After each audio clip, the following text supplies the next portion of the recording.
Edu, seja bem-vindo ao IPOcast. Muito obrigado por ter aceito o nosso convite. Pô, obrigado, Doni, a você e o Zé. Bacana. Prazer. Queria que você começasse falando o que o mercado eletrônico faz. O mercado eletrônico é o que o nome diz, é um e-marketplace, só que é B2B, né? São empresas comprando de empresas, ao invés do B2C, né? Onde o consumidor final compra de empresas, a gente tem na ponta um departamento de compras, normalmente, que precisa de processos. Tal. Então, é um marketplace feito para empresas. Então, olhando para a visão empresa, uma empresa que quer contratar o mercado eletrônico, que tipo de demanda, que tipo de dor o mercado eletrônico resolve para essa empresa, a jornada do contratante? Não, muito bom. É assim, basicamente, uma empresa ela quer ter saving, né? Quer ter economia. Então, as três primeiras demandas são por economia. Depois, claro que governança muito importante, agilidade, colaboração com os fornecedores, com as áreas internas. Então, ao colocar um marketplace, um ambiente de negócios virtual, trazendo os fornecedores de uma forma estruturada, a empresa consegue regular seus processos, trazer governança, trazer agilidade e trazer, no final, na ponta, saving por conta de tudo isso. E aí conecta com fornecedores. Isso. Na visão do fornecedor, qual é o benefício de participar da plataforma?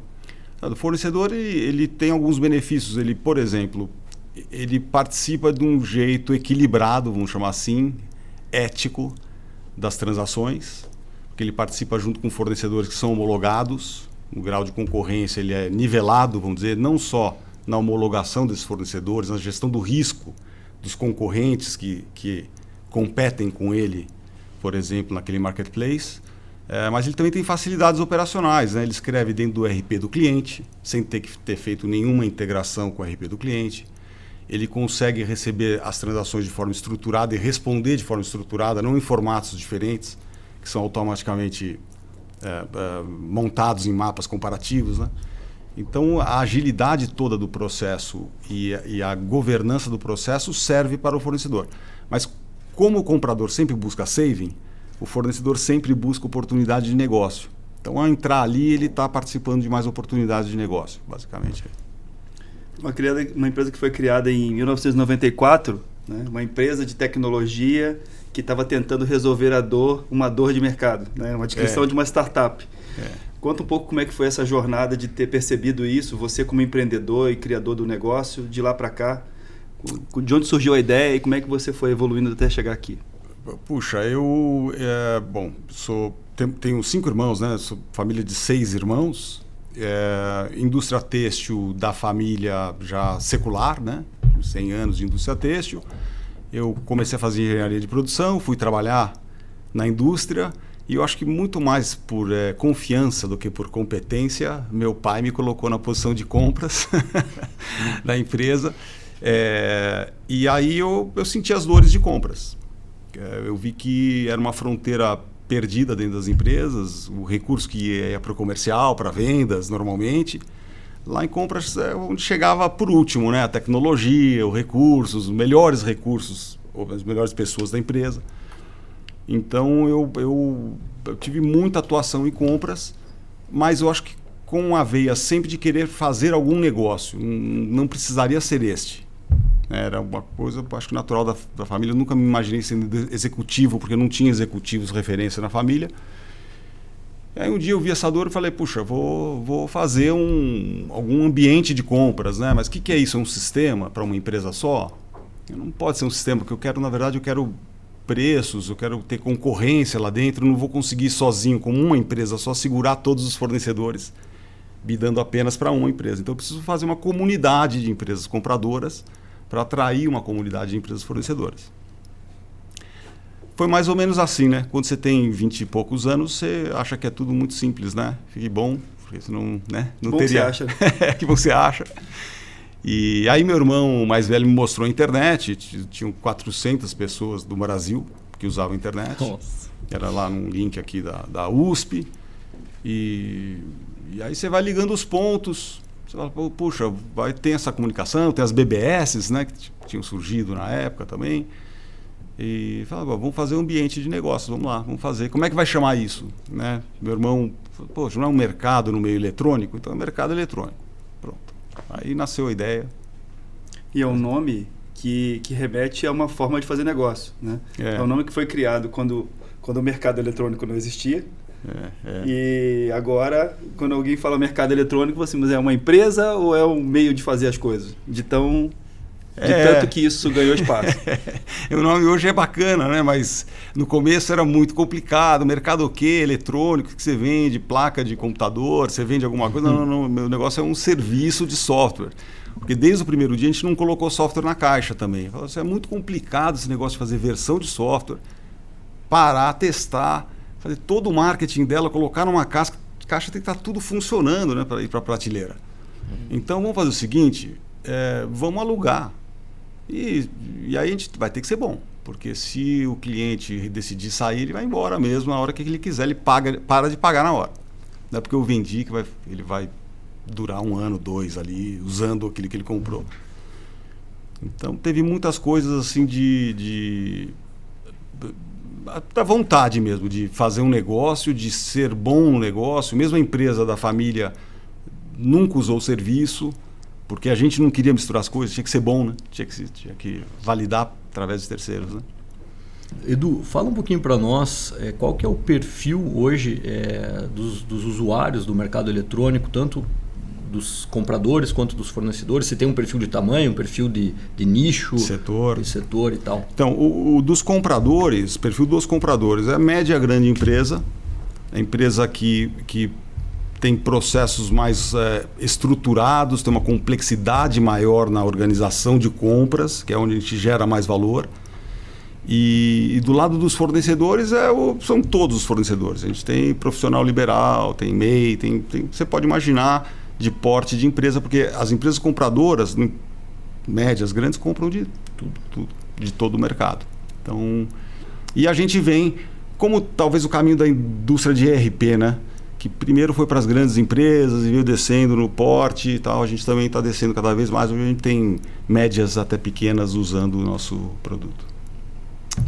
E na sua jornada de empreendedor, em que momento entrou o IPO? Quando você entrou no IPO e como é que ele te ajudou a construir esse caminho? Foi assim, tem muito a ver com a empresa. A gente, fundado em 94, recebeu investimento lá na bolha da internet, né? Durou muito pouco a alegria, né? Naquela época do ano 2000. Aí a gente recomprou a participação dos investidores na empresa.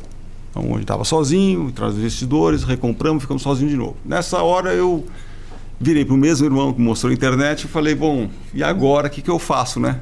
Sozinho de novo aqui com a empresa. Vamos conversar com algumas pessoas. E ele me levou para conversar com alguns dos empreendedores e tal. E 2 deles estavam no IPO. E os 2 falaram assim, não sei se o que eu vou te falar, falaram desse jeito, mas não sei se o que eu vou te falar aqui vai te ajudar, mas eu sei que você precisa ir para o IPO, porque lá está cheio de gente como você. E eu não participava de reunião do condomínio, de nada assim, social, zero, com aquela resistência inicial, falar, o que é o IPO? Vai ter que fazer, né, networking? Não sou bom, né, nesse negócio. Mas aí foi maravilhoso. Acabei adorando. Logo entrei como education, depois para chapter chair, e foi rápido o negócio. Quando eu vi, já estava com algumas funções. As diretorias são assim, olha, se você assumir uma diretoria, vai te ocupar no máximo 1 horinha. Não é nada. Uma semana por mês. Uma horinha por semana, é tranquilo. Vai lá, faz uma viagem, vai lá no GLC, você vai se divertir, quando você vê, você volta, já que você está com essa graduação aqui, vem, senta aqui nessa cadeira. E assim vai. É muito bom. Bom demais. E Edu, fala pra gente um pouco dos números do mercado eletrônico, funcionários, faturamento, como é que ele está estruturado hoje, para a gente conhecer um pouco mais também. Hoje a gente está com 400 pessoas no mercado eletrônico, a empresa tem 27 anos, tem um volume de transações esse ano vai fazer 120 bilhões em transações, não é nosso faturamento, mas é o volume transacionado, um volume muito grande, porque a gente está falando de B2B, né? De novo, né? São empresas comprando de empresas, de tudo. Você perguntou o segmento, todos os segmentos. É claro que a gente atende aqueles segmentos que têm compras mais intensivas, assim, volume, a indústria, a construção, quem tem demanda alta, mas a gente está em toda a cadeia, telecomunicações, alimentos, agro, o que você pode imaginar. A gente está no Brasil, em Portugal, no México e nos Estados Unidos, com um escritório local. Tem mais de 100 países que usam o mercado eletrônico, a plataforma. Então, a gente tem um vulto razoável assim, né, para um marketplace. Estamos lá no quadrante mágico do Gartner, tem algumas coisas legais, assim, que às vezes eu acordo, estamos falando de empreendedorismo, né? Eu esperava ter lá um servidor, eu sentado do lado, a coisa funcionando sozinho, com 20 e poucos anos de idade, você imagina que é isso, né? Mas depois toma um vulto grande, uma empresa mais complexa. E como você citou uma questão interessante de fazer parte do quadrante mágico do Gartner, né? E precisa ser uma empresa que de fato tem um posicionamento, que tem uma representatividade para quem utiliza. Como é que foi crescer a companhia resolvendo determinados assuntos no mercado onde tinha os RPs de um lado, no mercado onde outras comunidades de compra, outros modelos de eficiência em compra também estavam se desenvolvendo? Como é que foi se posicionar nesse espaço? Assim, o que você acredita assim, que foi uma jornada desenvolvida por vocês que fez com que a empresa conseguisse se posicionar de uma maneira evidenciando que ela sabia fazer bem? Legal. Olha, tem muitos chavões assim do nosso lado, porque a gente fez muita coisa errada. Muita coisa errada. Então, a resiliência, eu acho que foi uma das coisas que a gente... ou a falta de opção em fazer outra coisa, fez com que a gente sobrevivesse às coisas todas erradas que a gente fez, né? Mas eu ouvia muito, olha, isso aí não existe um sistema para várias empresas, multi-tenant, não existia essa palavra, você faz um software para uma empresa, é on-premises, não existe usar software fora, as áreas de TI não vão deixar, né? Como é que você vai transacionar o volume de compras, vai saber quem compra o quê, de que preço, de quem. Então tinha muitas resistências, e uma delas era o RP não vai te engolir. E o RP já é por si só uma coisa muito difícil de se implementar dentro de uma empresa. Para você implementar um RP dentro e fora, na sua cadeia de fornecimento, o desafio é hercúleo. Então, o que a gente faz é a parte para fora da empresa. O RP cuida de alguns processos internos e a gente cuida dos processos de compras junto com a cadeia de fornecimento. Essa é a posição que a gente encontrou. E embora a gente tenha nascido no mercado eletrônico, está ficando cada vez mais parecido com o mercado eletrônico depois de 20 e tantos anos, tá? Porque a gente começou mesmo muito mais software funcional do que marketplace, né? Querendo ser um marketplace. Mas o que as empresas valorizavam não era o marketplace em si, era os processos, a governança, a agilidade. Então... E o processo de internacionalização? Você comentou um pouco sobre a atuação em outros países. Eu queria que você falasse um pouco do momento de decisão em relação a isso. Se foram os clientes que você já tinha no Brasil que acabaram gerando oportunidades fora do Brasil, e isso. Como é que foi essa jornada? Foram os clientes. A gente... nunca falou, vou abrir um escritório em tal mercado para explorar esse mercado e o potencial dele. A gente, obviamente, quando a gente foi para algum mercado, a gente tomou a decisão de ir, mas sempre foi com algum cliente levando a gente. Então, Portugal, que foi o primeiro país, a gente tinha um cliente EDP, que é uma empresa importante, talvez a maior de Portugal, era o nosso cliente aqui, e acabou virando o nosso cliente lá. Então, poxa, estamos bem. Aí, no segundo passo, a gente comprou uma empresa em Portugal, para poder ter uma estrutura de atendimento e aí sim explorar o mercado. Agora no México e Estados Unidos, o cliente JBS levou a gente, né? A gente estava aqui no Brasil, batemos na porta dos Estados Unidos, falaram, não, vai para o México antes, que lá não tem nada, vocês fizeram um bom trabalho, vocês vêm para cá. E aí foi assim, então México e Estados Unidos, e aí a gente botou uma estrutura lá para também comercial. E hoje, perdão, Zé, e hoje esses países, qual é a representatividade da operação que existe nesses países em relação ao Brasil? 30% mais ou menos da nossa receita vem de fora já, e crescendo bastante. A receita nos Estados Unidos, que começou a virada do ano aqui, está crescendo bastante. É bom um mercado forte, né? Em dólar, acho que a gente está precisando. Sim, diversificação. Balancear um pouquinho. Isso aí.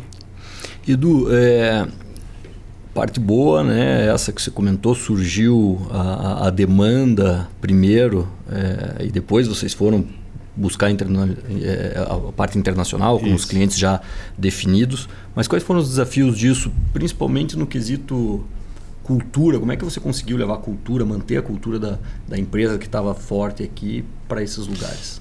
Ainda é um desafio.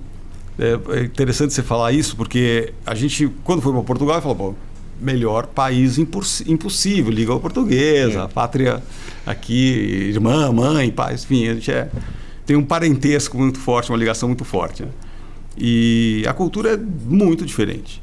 Cultura europeia, quer planejamento. O brasileiro não está muito acostumado com planejamento, mesmo porque as coisas mudam mais, né, aqui do que lá fora. Documentação, coisas assim do gênero, mesmo a forma como você se comunica com os clientes, com as pessoas da empresa, é diferente. A gente aprendeu bastante, achando que a cultura não era um grande issue, que a língua ia ajudar muito, mas não foi bem assim, não. A gente também fala que o importante é ter cultura forte, mais do que a cultura exatamente certa, porque isso não existe, a cultura é de cada um, né? Mas que é importante ela ser forte mesmo. E a gente tem uma história toda sobre cultura aí, de como a gente transformou a cultura do mercado eletrônico para pessoas em primeiro lugar, e hoje a gente é visto como uma empresa de uma cultura bem forte, great place to work, lugares incríveis para se trabalhar. Então, algumas coisas que foram bacanas. Você acaba transpirando a cultura para os outros países, mas tem seus desafios. Queria que você falasse um pouco mais sobre essa questão de cultura forte. Que elementos do dia a dia da companhia têm essa força, né? E ajudam a companhia a crescer, a alcançar novos objetivos? Teve um ponto mesmo de virada. Eu não estava muito satisfeito com a cultura da empresa. Até me senti um pouco em dívida com as pessoas da empresa. E num belo momento a gente declarou que os nossos valores teriam uma lógica, enfim, primeiro as pessoas, depois o cliente, depois o acionista e a sociedade, né? Que a empresa com pessoas consegue clientes felizes, que agradam o acionista, a empresa se pereniza e gera impacto na sociedade como empresa. Então, o primeiro valor é pessoas em primeiro lugar. E a gente declarou isso. Tinha algumas práticas, reunião trimestral, a gente mostra todos os resultados da empresa. Uma bela reunião trimestral, a gente vai ser uma empresa de pessoas em primeiro lugar. Mas como é que muda a cultura? Se a cultura é a soma das pequenas atitudes no dia a dia das pessoas da empresa, e quem acaba trazendo essas pessoas e essas atitudes ou valorizando são os líderes da empresa, vamos avaliar os líderes. Vamos ver que cultura a gente quer ter. Vamos avaliar os líderes sobre a cultura que a gente quer ter. Com essa avaliação, a gente criou uma linha de corte mesmo na diretoria, gerência da empresa, e os que estavam com nota abaixo, foi assim mesmo, para transformar a cultura. A gente ou desenvolveu, vamos dizer, ou teve que dar espaço e sair da empresa. E engraçado que a gente mede em gráfico a cultura da empresa, porque até hoje, 2 vezes por ano, os líderes são avaliados 360 graus. Muitas empresas deixaram de fazer 360 graus, eu acho que tem um valor incrível.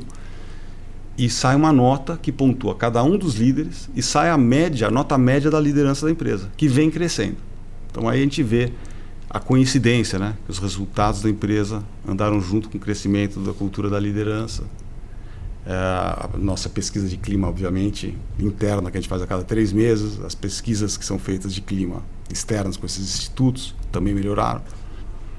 Então a gente, vamos dizer, achou um jeito de mudar a cultura da empresa e deixá-la forte, avaliando e atuando sobre a liderança da empresa.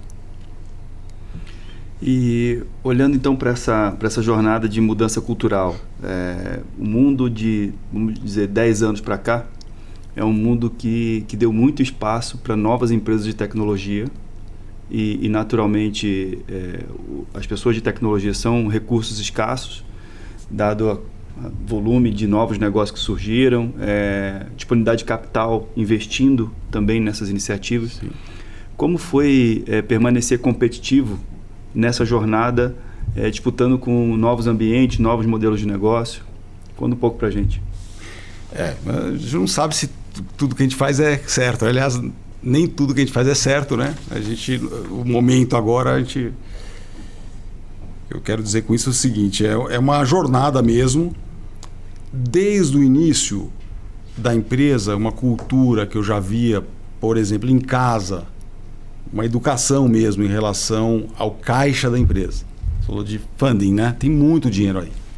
Mas a gente sabia que o caixa era rei, aquela história, né? Receita é vaidade, lucro é sanidade e o caixa é rei.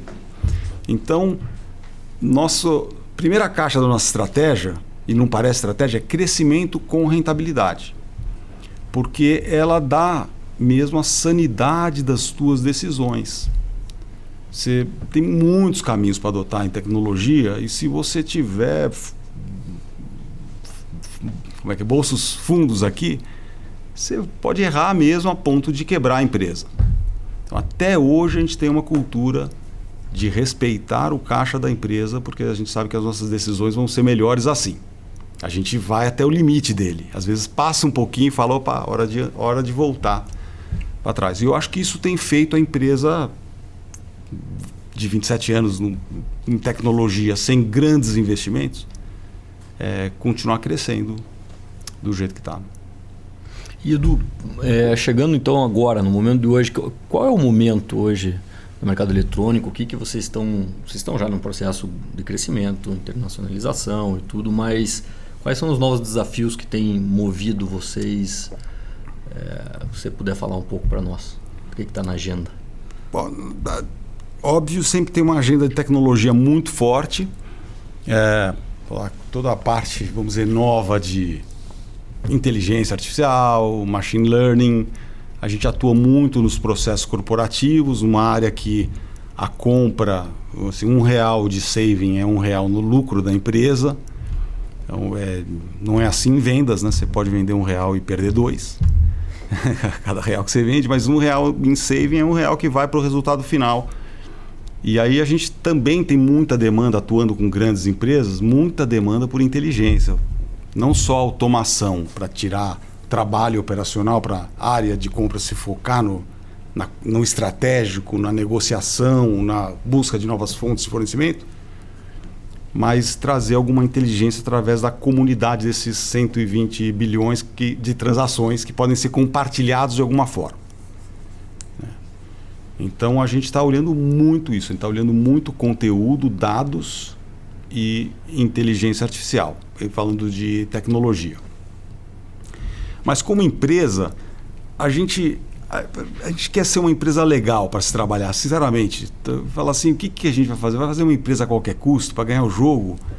Ganhar o jogo é se dar bem com as pessoas que você convive a maior parte do tempo, fazer mesmo sem que as pessoas tenham sucesso. Você falou do contato que você teve com uma outra pessoa lá da empresa, né? Eu fico super feliz quando você fala, poxa, que legal, né? É um ambiente bacana, é um ambiente que não é hostil. Então a gente valoriza, na nossa cultura, a gente valoriza demais isso. Tem que ser bacana, a jornada tem que ser legal. Edu, deixa eu fazer uma outra pergunta então. Da parte do momento presente, a gente saiu, né, o mundo todo de uma pandemia agora e alguns comportamentos mudaram e eu acho que talvez um deles, você vai poder me corrigir se eu estiver errado, pode ter afetado de uma forma um pouco mais profunda o negócio de vocês, que é a escassez que a gente está vivendo hoje. Eu venho do setor de construção, então eu tenho visto bastante isso, que não é só um problema de preço, de inflação, mas um problema de escassez mesmo que você... De materiais. De materiais em geral. E isso deve ter aconteceu em diversos mercados, com diversos insumos. Sim. Isso de alguma forma tem impactado ou tem levado vocês a pensar de alguma forma diferente no mercado eletrônico? A gente tem sido buscado com soluções que possam dar mais controle da compra e da entrega daquele material, porque os prazos se alongaram demais, né? A gente fala assim, está escassez, que nunca mais vai ser fornecido, né? Tem um atraso muito grande, tem uma fila muito grande, os preços subiram demais. Em geral, né? A inflação voltou, infelizmente. Então, as soluções, a gente acaba recebendo mais demanda dos compradores por isso, mas o volume transacionado vem aumentando bastante. A gente, no começo da pandemia, teve um vale, porque as empresas, vamos dizer, pararam. O que a gente faz? Mesmo as áreas de tecnologia, alguns projetos estavam em andamento, eles falaram assim, espera um pouquinho que eu preciso colocar a empresa para funcionar fora da empresa. Alguns dos nossos clientes, né? Deixa eu entender o que está acontecendo, mas depois voltaram com tudo. No ano passado a gente cresceu 35%. Então, e o volume de transacionado foi mais ou menos nessa linha de crescimento também. E sobre as características de consumo? Porque como sociedade, a gente mudou hábitos, a gente mudou os lugares onde a gente frequenta, os locais onde a gente trabalha, e as empresas também mudaram suas formas de consumir. Fala um pouco para a gente se houve mudanças nas características daquilo que é demandado por clientes e entregue por fornecedores. Mudou, acelerou também em dois lados. Um é que as empresas buscaram dar mais autonomia interna às compras. Controle, mas com autonomia nas pontas, principalmente as médias grandes empresas, que têm operações às vezes muito pulverizadas. Nossa, como é que eu vou gerenciar tudo? Não dá, né? Então, não consigo mais, não está mais dentro do headquarter, as pessoas já estão espalhadas, elas têm que tomar a decisão. Então, esse é um caminho que mudou bastante para... A empresa continua centralizando contratos para ganhar escala, poder de negociação, etc., mas deu autonomia de compra para as pontas. A outra coisa foi em relação à gestão de risco na cadeia de fornecimento, gestão de risco dos fornecedores, assim, de quem que eu estou comprando. Eu não posso, por algum motivo, seja para saber se aquele fornecedor ele precisa ser mais idôneo, vamos dizer, do que era, para respeitar o fornecimento, para respeitar o contrato e para respeitar algumas práticas que vieram junto com o mundo digital. Assim, hoje não se aceita mais comprar de fornecedor que não é ético, que não tem uma boa governança, toda a questão do ESG que está aí na praça. Então tem sido muito demandado por homologação, certificação de fornecedores com soluções dessas. Então está plugado a muitas bases públicas que trazem essas informações, você consegue fazer uma análise de quem está comprando para tomar a melhor decisão, né? Com quem que você vai. E essas funcionalidades de homologação de fornecedores, o mercado eletrônico tem? Tem. Como é que funciona essa jornada? Uma empresa decide checar a procedência de um fornecedor sobre determinados aspectos, por exemplo, de ESG. Isso aí. O que acontece? Bom, você tem várias formas de verificar a performance do fornecedor ou certificar um fornecedor. Você tem bases públicas, você vai lá na Receita Federal, ver se aquela empresa está ativa, por exemplo. Se o KNAI está relacionado àquela categoria de compra que você está comprando. Não comprar correspondência ali. Respirador de uma empresa de vinhos, por exemplo, você não tem alguma coisa errada. Então, dependendo da base pública, você tem alguns critérios de avaliação. Você tem múltiplas bases públicas, você tem múltiplas bases privadas, por exemplo, outras empresas que já fazem um papel de certificação ou de crédito daquelas empresas, você pluga todos esses dados e traz junto do cadastro do fornecedor, avaliando os critérios. Põe um algoritmo, uma fórmula robusta, que você pode sair com uma nota ao final.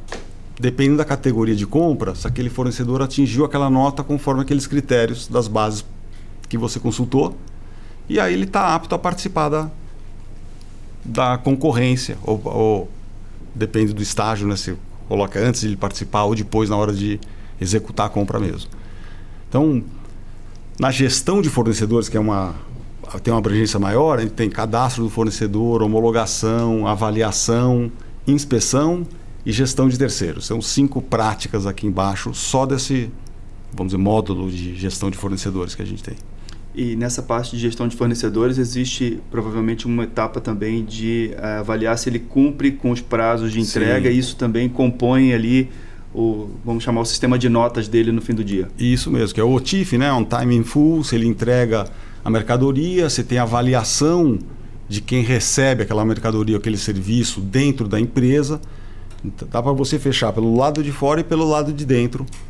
E, bom, a gente tem uma plataforma no-code, basicamente, que um cliente consegue colocar um campo em 2 segundos, um campo novo, se ele quiser, que já nasce com workflow, que já nasce com API, que já nasce com saída para um Analytics.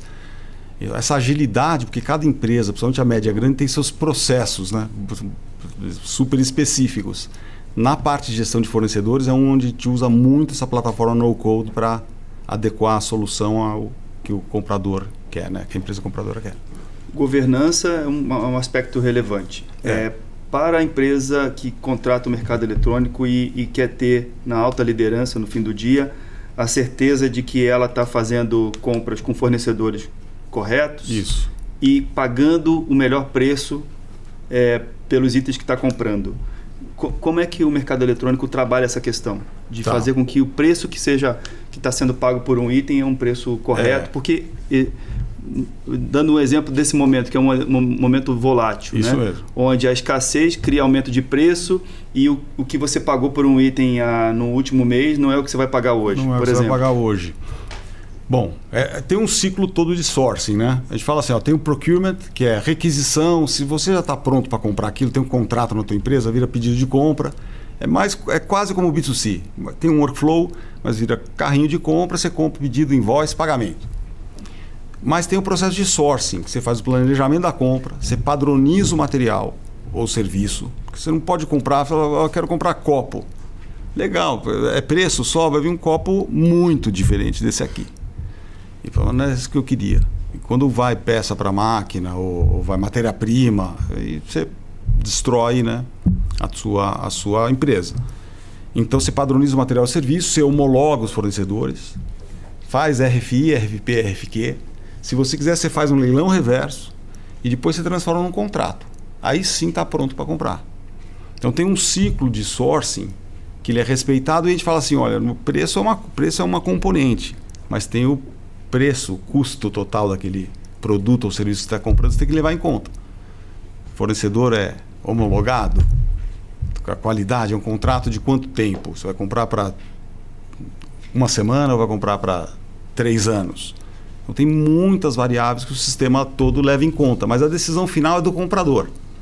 Em alguns casos, nós tomamos uma decisão de compra, em alguns casos, terceirizando compras de baixo valor, a gente faz isso para algumas empresas. Mas a 99% da decisão de compra está nos nossos clientes. E Edu, entrando um pouco na estrutura do mercado eletrônico, como é que está composta hoje a alta liderança, o teu organograma ali, as pessoas ligadas direto a você, como é que você está organizado hoje dentro da empresa nesse sentido? Tá. Hoje a gente tem 2 tipos de organograma que a gente fala, o hierárquico, que é aquele convencional, né? Diretoria, gerências, tal, com span of control, que tem que ficar adequado, né? Quantas pessoas tem para você, e tem um organograma que a gente fala que é celular. Esse celular está mais ligado aos métodos ágeis de desenvolvimento, tem os squads de desenvolvimento, a gente dá muita autonomia para esses squads. Tem um papel de orquestração do produto, centralização, vamos dizer, da orquestração, a gente chama melhor que centralização, mas os times, eles realmente têm autonomia, são times multifuncionais, por volta de 10 pessoas, com Product Owner, com Scrum Master, com Tester, analista, desenvolvedores, e eles acabam achando as decisões lá. Isso é uma outra coisa que melhorou demais na empresa, né? Quando tinha que descer para uma área e aí você tinha que tomar a decisão junto contra a área e sobe na liderança e desce lá do outro lado, o negócio se perdia, demorava assim, uma brutalidade. E a empresa de software, falando isso porque 27 anos atrás, a empresa de software imitava a empresa da construção. Achava que software era construir o prédio, constrói a fundação toda, aí vai construindo, depois lá no final você faz o acabamento, aí quando você vai entregar não era nada daquilo. Está faltando um monte de peça, está faltando um monte de pedaço. E o ágil veio para desmistificar, ó, faz pequenas entregas, gera valor a cada momento, você vai aprendendo, vai errando, eventualmente menor e mais rápido, e vai aprendendo mais rápido. Edu, para as lideranças que não têm esse modelo de squad dentro da própria empresa, eu queria que você descrevesse uma squad desses 8, 10 pessoas que tem, quais funções mais ou menos, e, por exemplo, está resolvendo um problema ou resolveu um problema recente lá na empresa. Então, uma squad ela é como uma startup dentro da empresa. Você incuba, basicamente, uma squad, dando toda a infra, né? Desde, vamos dizer, salário, remuneração, escritório, mas ela tem um objetivo próprio. Ela tem um objetivo que aquele time gosta daquele objetivo, sente propósito, vamos dizer, por ele, se engaja nele e toma as decisões no dia a dia, de preferência, e muitas vezes falando diretamente com os clientes. E colocando soluções no ar, sem muita permissão. Uma forma que ela coloca a solução no ar, se ela tem reclamação, ela é responsável também. Então, essa autonomia que é dada vem com responsabilidade. O time, como a gente falou, é multifuncional. Falar assim, é muito fácil falar, eu dou autonomia para todo mundo. Não, se você tem um time só de desenvolvedores ou só de testadores, você não deu autonomia, porque sozinho ninguém consegue fazer nada. Então você entrega para o time uma competência diversificada que aí sim todos juntos conseguem entregar um software. Mas é o mínimo time possível para que isso aconteça. Ele precisa ser pequeno o suficiente para ter agilidade e, vamos dizer, o grande o suficiente para ter diversidade de competências. Então, mais ou menos essa é a lógica. Tem normalmente o Product Owner, ele é o mais responsável. Você fala assim, pô, mas calma aí, pode fazer tudo? Quem é responsável por isso? Quem paga a conta antes é o Product Owner, porque ele que olha o negócio, né? Ele que tem que levar o produto para fora, o produto tem que dar certo. Por aí. E andando mais uma camada, você liderando o time à frente do negócio desde o início do negócio, certamente tem uma série de características da companhia que são muito correlacionadas a você. Como é que o teu time descreveria a tua liderança?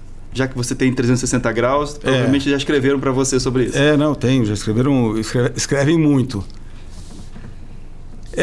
Bom, ficar falando, né? A minha avaliação é uma avaliação boa. Até falo para as pessoas, para mim é muito fácil, porque você acaba, depois de tanto tempo, virando rainha da Inglaterra, você está um pouquinho para cima dos problemas. Quando a empresa está indo bem, né? Então, está indo bem, você está ótimo, você está super bem com o teu time.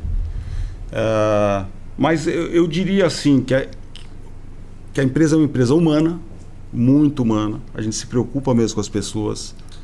Na pandemia a gente falou com todas as pessoas individualmente, muitas vezes, mais de uma vez, para saber como é que estava dentro de casa, precisava de suporte. A gente fez lives, faz até hoje lives a cada 2 semanas para a empresa toda, tem lá perguntas e respostas anônimas, a gente não sabe quem, pode até colocar o nome, mas não sabe quem perguntou. É respondido na hora na live. Então, eu acho que tem uma confiança muito grande na liderança da empresa. Não estou falando que a liderança resolve adequadamente todos os problemas internos. A gente tem até uma pergunta na nossa pesquisa de clima que vem se a liderança age adequadamente sobre os problemas internos do ME, também anônimo, a gente é avaliado por isso. Mas a gente dá a cara. Eu acho que esse é o espírito da empresa. A gente mostra quem está lá por um bom motivo, por um bom propósito. E a gente recebe de volta do time que, assim, o time acho que a média da diretoria da empresa hoje está acima de 10 anos de empresa. Edu, deixa eu fazer uma pergunta. Vocês começaram num mercado que estava incipiente quando vocês vieram.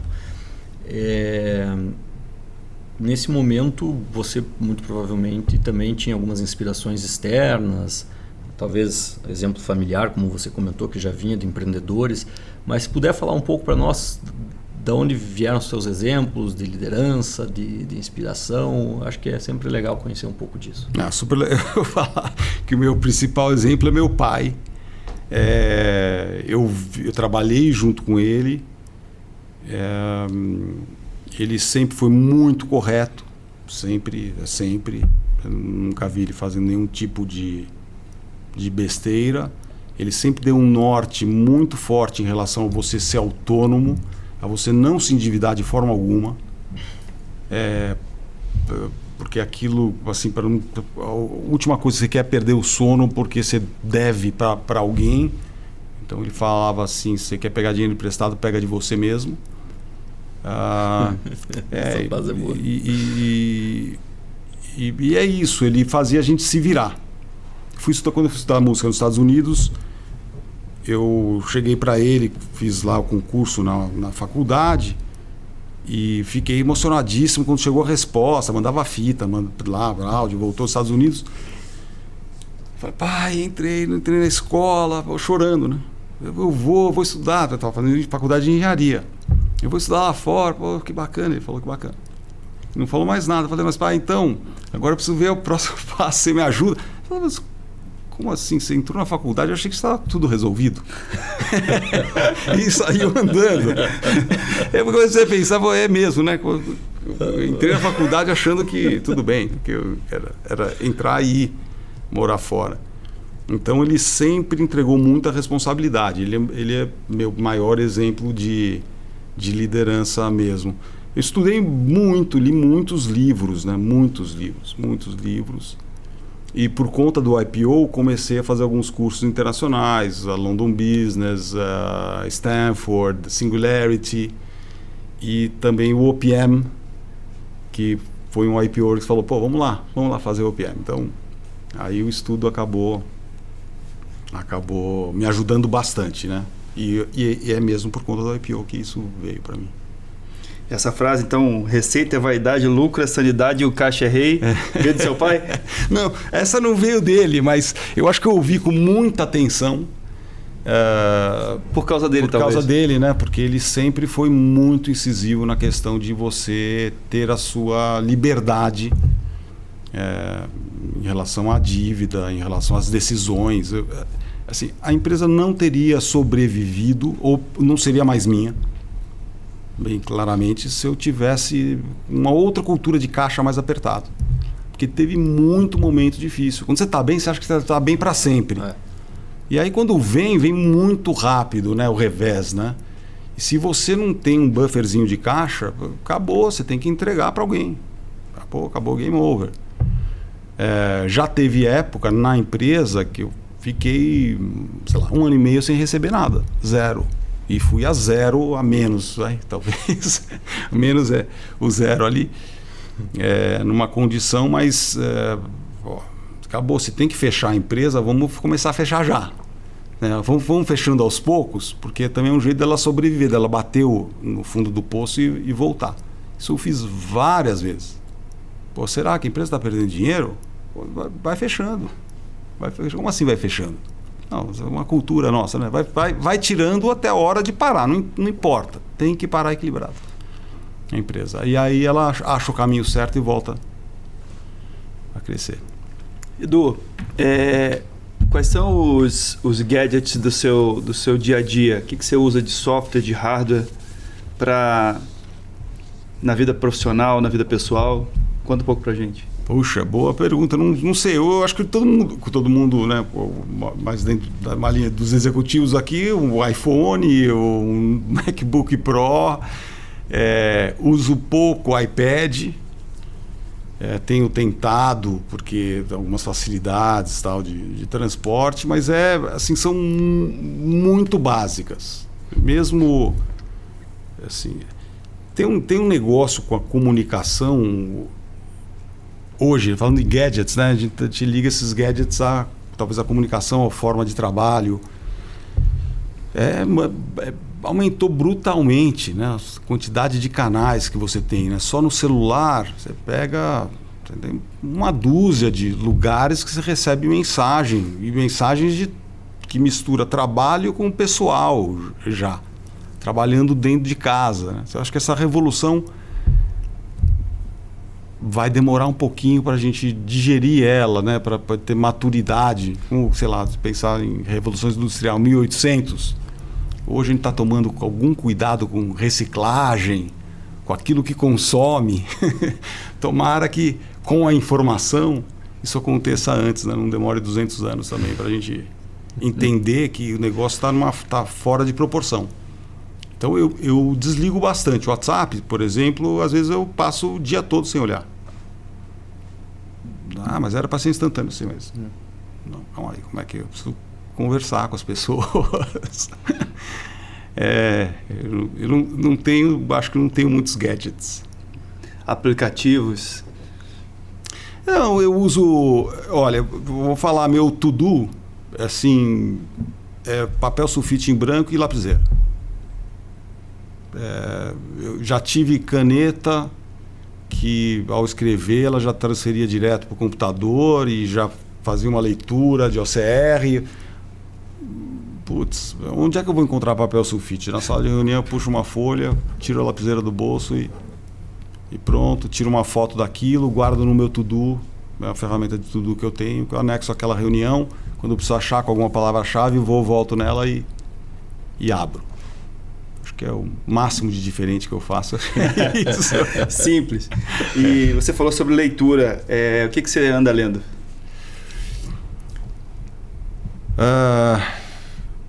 Nessa pandemia, muito pouco. Nessa pandemia, muito pouco. Eu reli alguns casos, alguns estudos de caso lá da OPM. Legal. E incrível, né?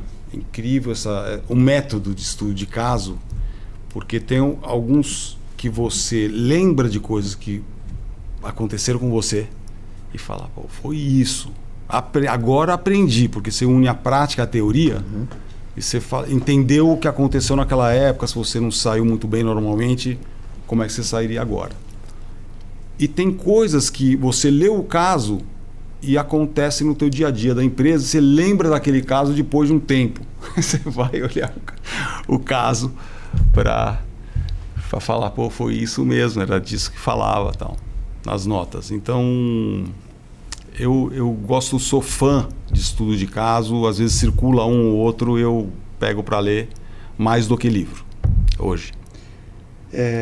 Fala um pouco dessa experiência do OPM, explica o que é o OPM para quem está nos ouvindo, e como é que foi a tua experiência. Zé, você fez o OPM também ou você fez um outro curso lá em Harvard? Não, eu fiz mestrado mesmo. Fez mestrado? Fiquei 2 anos de mestrado. Queria que te ouvir um pouco sobre como foi essa experiência. Foi muito boa, né? Foi um privilégio, para falar a verdade. São 3 anos, você passa 3 semanas por ano lá em Harvard e com um grupo de pessoas e com professores maravilhosos. Aquele professor que é top, que já deu aquela aula muitas vezes, ele sabe onde tocar, ele sabe da dinâmica da classe. Então, no método de estudo de caso, você lê o caso sozinho, você faz as suas considerações, tira as suas conclusões, depois você estuda e discute com o teu grupo de estudo, aí já tem 8 pessoas, e depois você vai para a aula para discutir aquele caso com a aula toda. E você vai mudando de opinião, você vai refinando a sua opinião à medida que você vai, né? De você para o grupo, para a aula, passando. Então é uma experiência fantástica e um privilégio. Você entra para quem gosta disso, era a mesma coisa que assistir sessão de cinema, filmes maravilhosos o dia todo durante 3 semanas com uma turma super bacana. Esse era só para IPOer? Esse não. Não. E foi no ano que eu me inscrevi para os do IPO. Aliás, tem fila também, né? Tinha uma fila. Sim. Então, no ano que eu falava, agora você vai fazer a semana lá, foi o ano que eu entrei no OPM e falei, então não vou mais fazer essa do IPO. Mas foi pelo IPO mesmo. O Giovanni, que me falou, vamos lá estudar. Aí o Giovanni acabou entrando na negociação da empresa, o IPO também. Falou, pô, Edu, não vou, desculpa aí. Porra, eu tô indo por causa de você. Vai só, né? Sai sozinho.